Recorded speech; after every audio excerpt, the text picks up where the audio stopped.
Welcome back, guys. It's another Fast Lap with Felix. This go around, we are at Ozarks International Raceway. This track is located in Morgan County, Missouri. It has 19 thrilling corners and is 3.97 miles in length. We attended this track back in May 2021. At that time, the track was pretty new and there was very little onboards of laps there. We had heard that a series went there and tore up a ton of cars in the process of wheel-to-wheel racing. Also, that another series decided to cancel their event there for that exact same reason. The track supposedly had blind turns, was very twisty, and had no room for mistakes with the Armco and trees nearby. This immediately sounded like a track that was very much like the Nürburgring. We had to attend. For this lap, I am in our 991.1 GT3 RS on 200 treadwear Continental tires that we were testing. This was the first time it had ever taken me about a day to learn the lap and get comfortable and gain confidence. Day 2 in the morning is when I pieced this lap together. I'll let you guys check it out.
Alright, so let's break it down.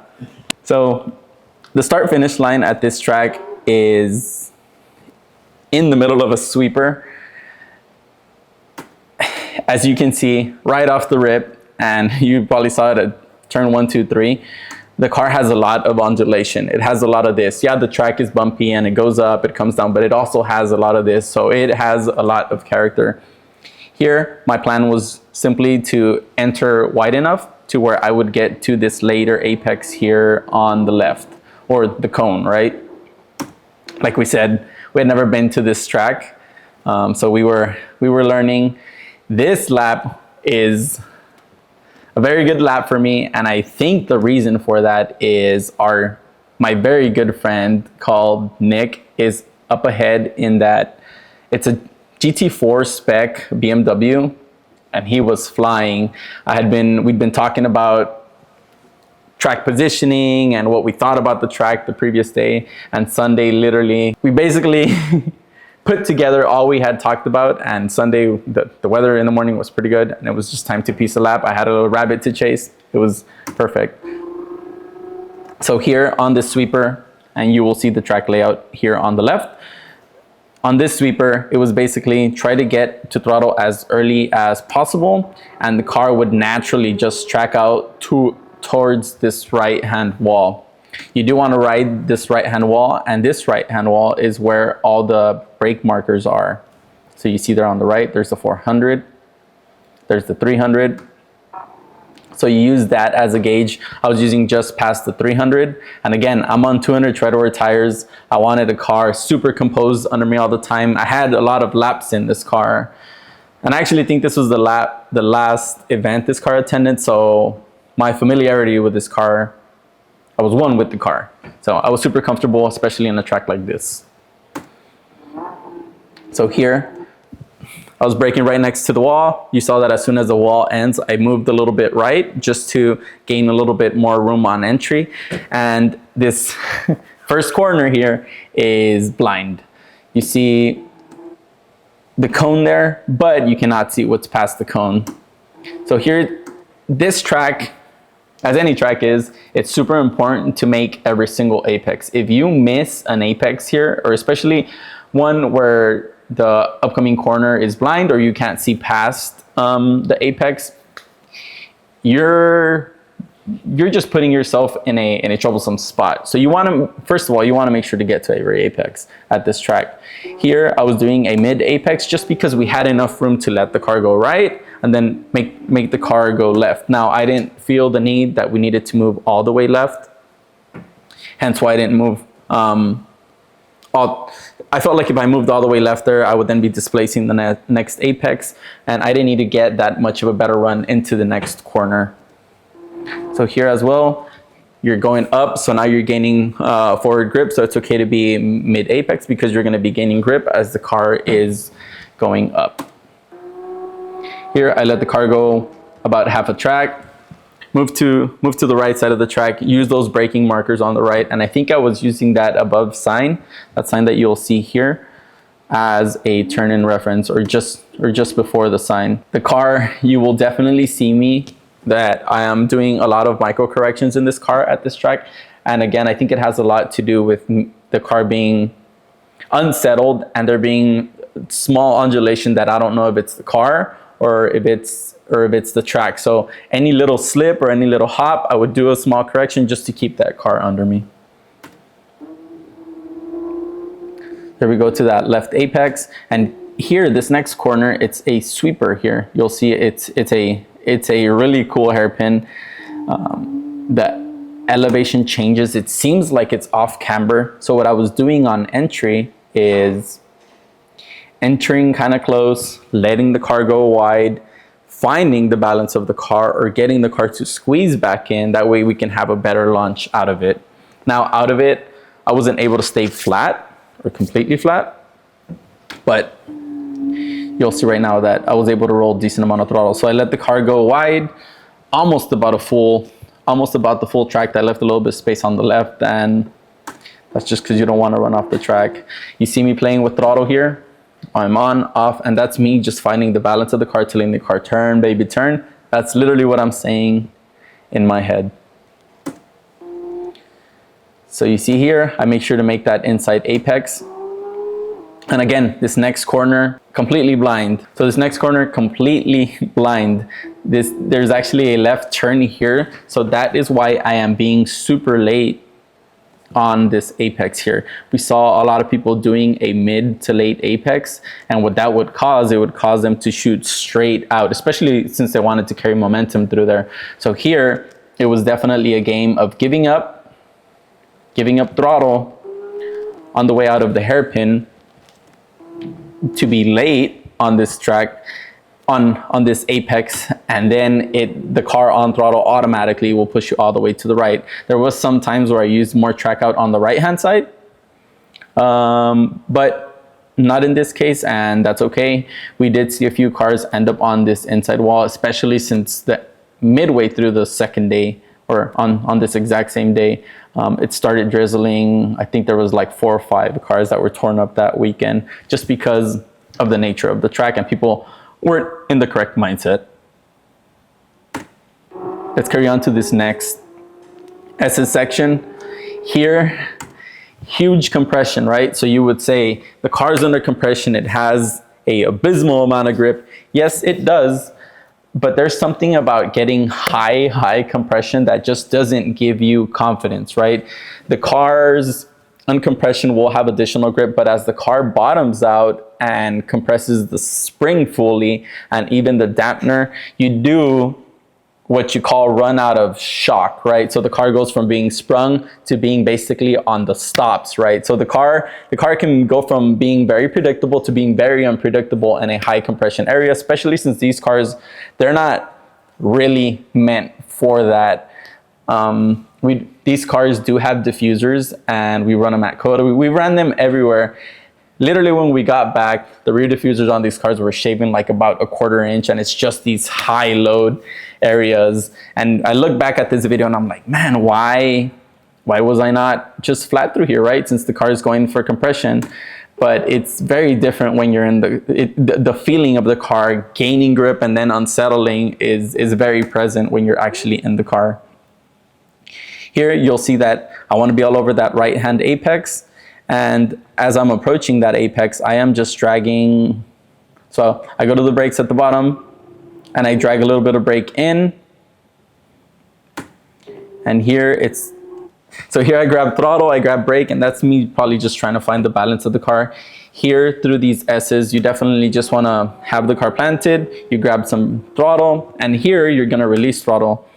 Through this S's section, it's important.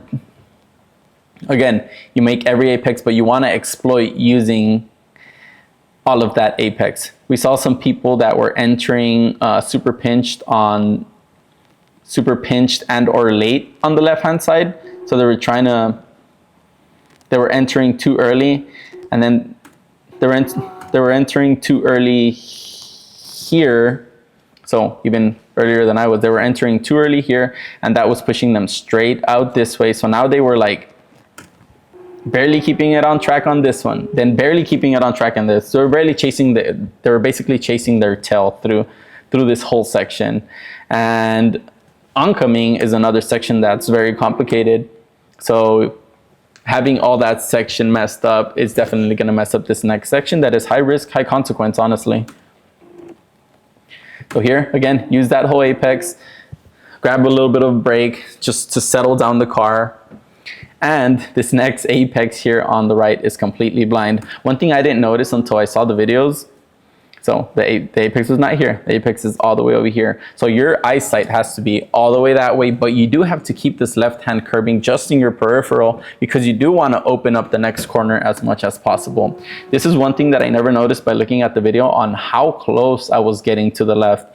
Now, I'm 100% sure that I wasn't ever going to get in the grass, right? Because I was putting a brake into this section. I was grabbing a little bit of brake here, so I wasn't just like sending it in there with just throttle here in the section. So yeah, I was woeing the car here enough, in my opinion.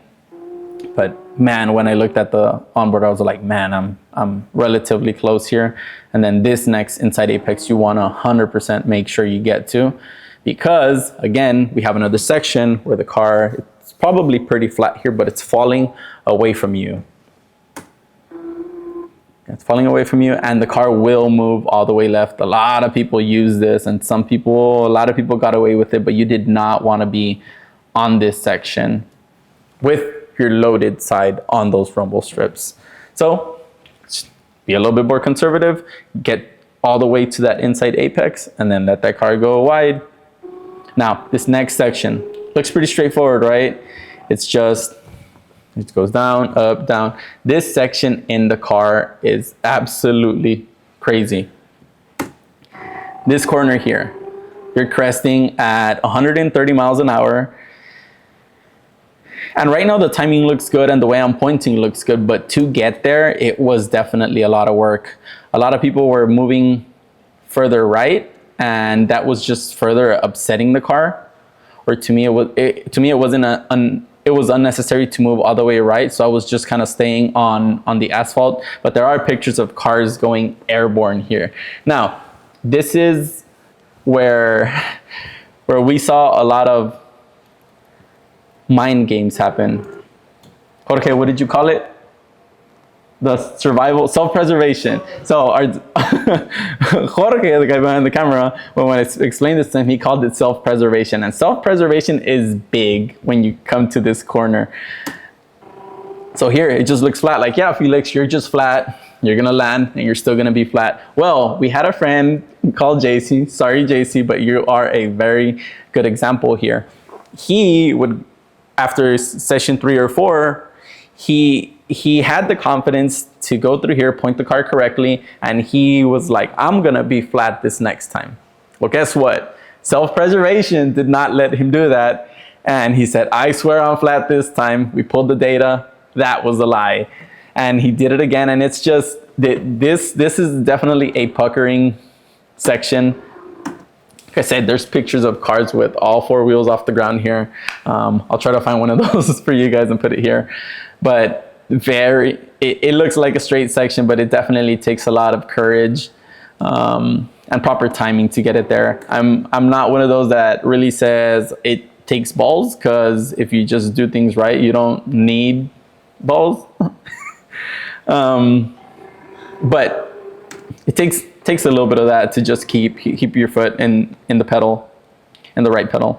Okay, so as I'm going down this hill, I'm flat on the throttle and I am just grabbing a dab of brake, and that's just to me is telling me I have I still have a pedal. And I do this for every track and wherever I can when I'm upcoming after a big throttle zone. I just want to make sure that brake pedal's still there. So we're going 137 downhill. There's markers on the left. I think I was using this curbing on the left as a turn in. So I would grab so we're going 130 miles an hour. If you grab a big brake, it's going to require a big release. So what I prefer to do is to grab an elongated or an extended brake, to do an extended brake period where I'm going soft into it and soft out of it. You see, I'm coming soft out of it. I carry that brake into the apex to where that nose keeps biting. And if that cone wasn't there here on the inside, I guarantee you I would be using more track. I am somewhat scared of cones because they do damage cars. So here I'm using all that inside curbing, all of it. Yeah. So here, let the car go all the way left. And when I say all the way, the car is going to track out literally to that white line on the left. Here, you want to make sure that you're looking at that corner worker on the left right here, because he will tell you if there is a problem upcoming. And obviously there is a flag marker here, super important. So here, stay flat as much as possible. And another section where we are going 117 downhill. So the way you have to approach the brakes is going to be a softer brake. So you'll probably see me here, I go to big brake, but that release has to be super gentle. The next corner, as you can see here, it's a decent right-hander that's downhill and off camber. So here, I roll throttle, and that's me to just set the car, and then I release throttle to find the balance, or to have like a neutral car over curbing. But then I go back to throttle, and I'm just gonna let the car move left. This would be a very tough spot on the track to where if you get a upset car, there would be very little likelihood of you actually being able to save this car. So here we are. Okay, so next section of the track, we are all the way left, and this next right-hand turner is more of a sweeper, and you want to hug the later part of this turn right here. So turn in late, hug it. So before you turn in, obviously there's a little bit of a braking moment. We'll go to the braking moment. Yep. So there's a big brake followed by an extended braking moment just to keep turning that car. Go to throttle and roll throttle. Here I decided to stay all the way right, because if you were to apex early, the car would move too far left to where I don't think you would be able to move the car all the way right. So just late apex the first one and just hug, continue to hug the rest of it. Here, a downhill section. This section is where I saw friends of mine just pulling away. They were in a 992 GT3, so they have a better front end. But this section is pretty downhill, and then midway here at that apex, I think it's flat, but then it goes very uphill. So you want to make sure that the car is in proper RPM. And in our case, since we're in a 991 generation car, you want to make sure that front end is biting all the way to the apex. So use the markers on the left to brake, but you can't go to a 10 pedal. So I went to 70% brake. You can't go to a 10 pedal just because you're going downhill, right? And the front end of the car is going to have less brake, or like brake power. So here, as you can see, the car got a little bit upset, or I had a little bit of a correction. Maybe I thought I was going to go too far left, so I kind of opened the car up, but I am still dragging that brake all the way in. And on the way out, I decided to grab, so I noticed that the car was at lower-ish RPM. It was at just above 5,000 RPM.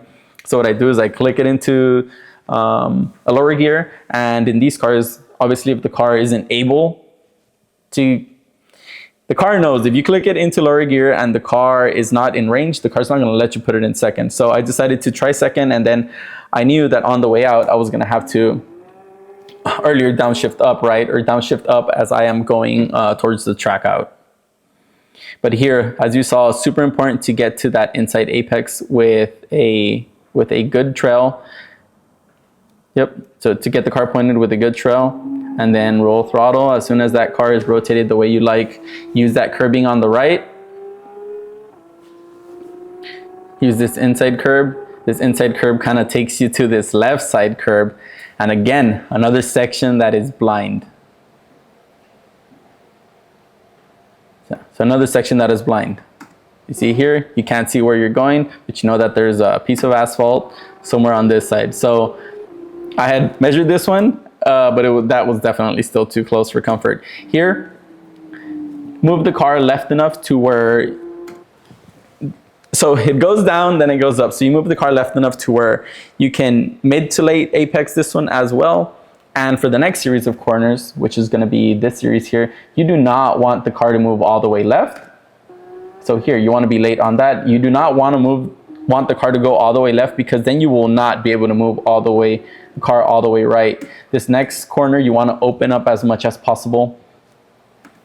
In person, it seems like more of a hairpin than what is right here, but it looks like a 90-degree corner. So like in a 90-degree, try to open it up as much as possible.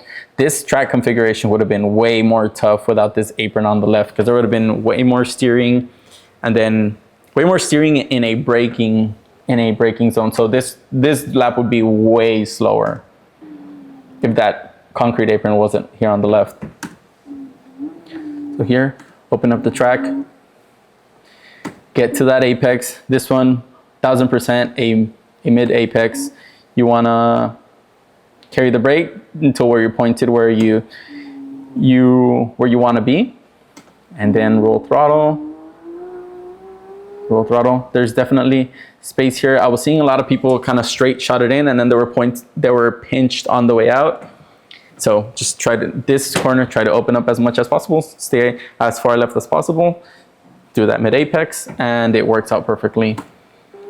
Here, after this section, you want to move the car right a little bit, because the next section is is definitely what I'd call a roller coaster section. This is another one of those high compressions where you say like, man, if it's downhill, I could just stay flat through here, but the car definitely does not feel good at the bottom of the hill. Turn the car in, you want to use this curbing. You grab brake as the car is going down, and then obviously on the way up, the car is going to gain front end grip, so you can power out, right? Because in this section, since you're going up, if you wait too long to power out, then the car's just gonna bog up the hill. So try to stay on throttle as much as possible. And I saw that Mustang was kind of out of position, and I decided to take that inside apex. I felt like it would have been more dangerous if I would have waited for him, or maybe he would have closed. So I just felt he was seeing the BMW, so he was seeing me, and I decided to take this apex on the inside. So here, brake as you are left here. So yeah, you just want to be parallel to the side of the track. Brake as you're turning in, turn the car in, turn the car in. You want to be late here because this is a connected series of corners. And on past this apex, there was a lot of dust. There was a lot of people using this inside curbing. Therefore, a lot of dust. So we were all struggling for grip there. Yeah, so you see here, it looks very dusty. So we were all just fighting it. You can see the BMW there too. He has a ton of wheel in it, and the car is just not turning. So here, mid apex, and one thing I was doing here, don't know if this is legal or not, but I saw a lot of people doing it. I was going over the blend line, and that's just to open up the next section of corners here. So as you can see, this is the blend line, and all the way over here. But I was doing this continuously. They never told me anything. Maybe because it was just a track day. Maybe if it's a race, you can't go past this, right? Because then it confuses the person behind you. So here, another place that's blind. I got an inside pass, so I decided to take that. But you could tell where like I'm correcting the car. The car just feels super unsettled, and it's all that undulation. Here it goes up, goes down, goes back up. So there we are. That's a lap. So that's a lap at Ozarks International Raceway. So that's a lap at Ozarks International Raceway. That event, we had a ton of fun. I decided to stay on those 200 tread-wear tires. John was also there, so we only took 2 cars. John was also there, and he was in his 991.2 GT3 RS, his green car, and he was on Hoosiers. He was having a great time. For him, it took him a little bit more to learn the track.